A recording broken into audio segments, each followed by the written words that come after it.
Полностью заблокировать проникновение коронавируса на территорию России невозможно. Об этом в своем обращении к россиянам заявил президент Владимир Путин. Цитата: «Мы с вами должны понимать, что Россия даже просто в силу своего географического положения не может отгородиться от угрозы. Рядом с нашими границами находится государство, уже серьезно пораженное эпидемией, и полностью заблокировать ее проникновение в нашу страну объективно невозможно». Конец цитаты. В связи с этим президент отметил, что необходимо работать профессионально и на опережение.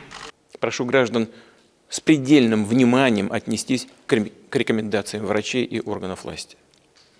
От этого сейчас очень многое зависит. Особенно это касается наиболее уязвимых групп населения. Людей старшего поколения и тех, кто страдает хроническими заболеваниями. И для них, и для всех граждан сейчас стоит задача максимально снизить риски. Естественно, возникает вопрос и об организации общероссийского голосования по поправкам в Конституцию с предварительно определенной датой, 22 апреля. Вы знаете, как серьезно, насколько серьезно я к этому отношусь. И, конечно, буду просить вас прийти и высказать свое мнение по этому вопросу, принципиальному, ключевому для нашей страны, для нашего общества.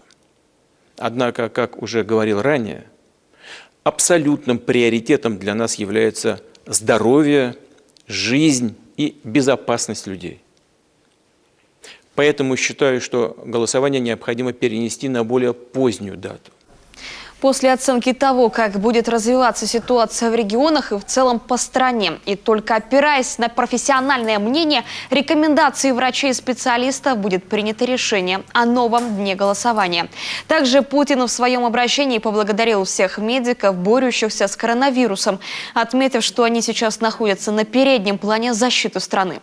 Сейчас крайне важно предотвратить угрозу быстрого распространения болезни.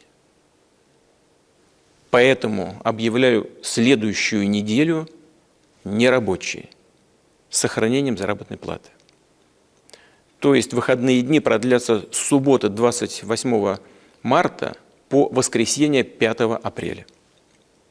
Естественно, все структуры жизнеобеспечения, в том числе медицинские учреждения, аптеки, магазины, учреждения, обеспечивающие банковские финансовые расчеты, транспорт, а также органы власти всех уровней, продолжат свою работу. Повторю, длинные выходные предусмотрены именно для того, чтобы снизить скорость распространения болезни. Обращаюсь ко всем гражданам страны. Давайте не будем поступать, полагаясь на наше русское авось. Всего за последние сутки в России зарегистрировано 163 случая новой коронавирусной инфекции в 20 регионах.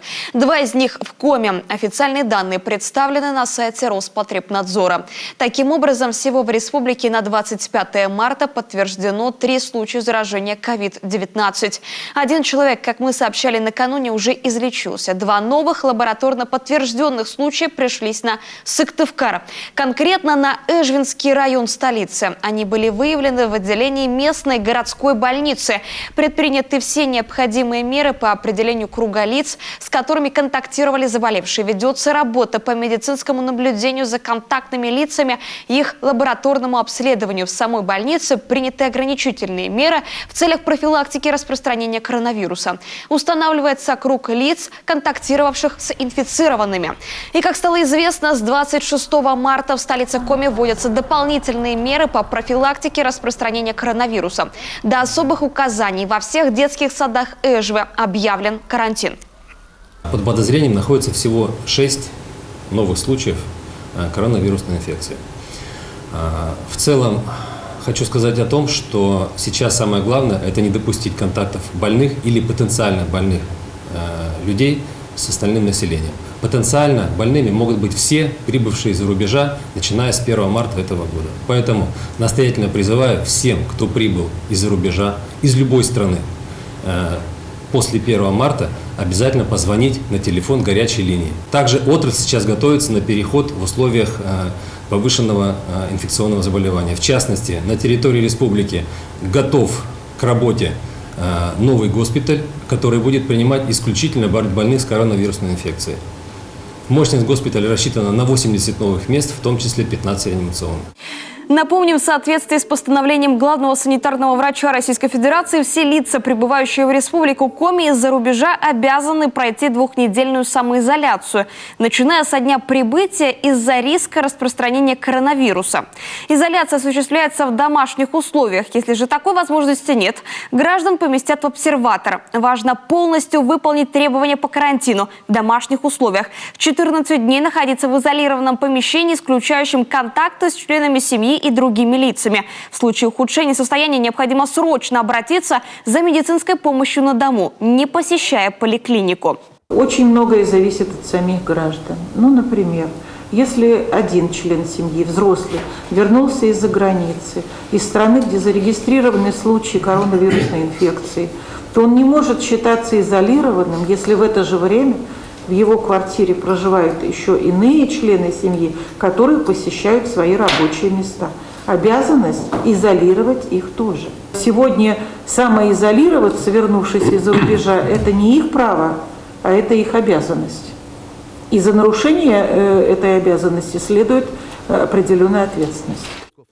Все работающие граждане, находящиеся на карантине из-за коронавируса, могут дистанционно оформить электронный больничный. Достаточно подать заявление на сайте Фонда социального страхования и представить фото документов, подтверждающих выезд. Заявление на оформление больничного можно подать как на себя, так и на совместно проживающих работающих граждан. И что важно, больничный, выданный в связи с карантином, будет оплачиваться частями.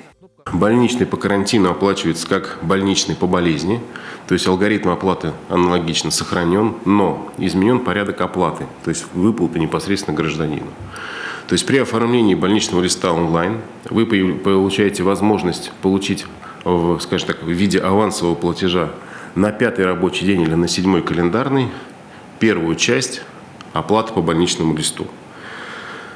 Соответственно, вторая часть оплаты по больничному листу будет вам оплачиваться после закрытия больничного листа. Если гражданин не обратился за медицинской помощью после двухнедельного карантинного периода, на который выдан был больничный закрывается автоматически, и сумма за вторую часть перечисляется автоматически.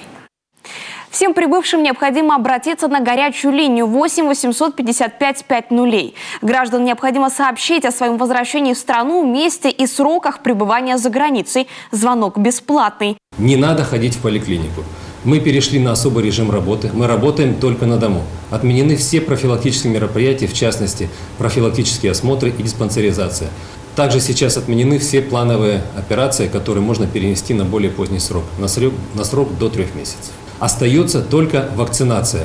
Это вакцинация по национальному календарю детей, вакцинация взрослых. В частности, сейчас у нас идет сезон вакцинации против клещевого энцефалита. В поликлинике выделены отдельные дни для здоровых. В эти дни можно приходить на вакцинацию. Об этом вам также сообщит ваш участковый врач. Невыполнение санитарно-гигиенических и противоэпидемических мероприятий влечет за собой уголовную ответственность. Нарушителю грозит штраф в размере до 80 тысяч рублей. Также человека могут лишить права занимать определенные должности на срок до 3 лет. Статья предусматривает и наказание в виде обязательных работ на срок до 360 часов, либо исправительных работ на срок до года, либо ограничение свободы на такой же промежуток времени. Если же нарушение привело к смерти человека, задействуется вторая часть 236 статьи Уголовного кодекса. Максимальное наказание по ней – лишение свободы на 5 лет.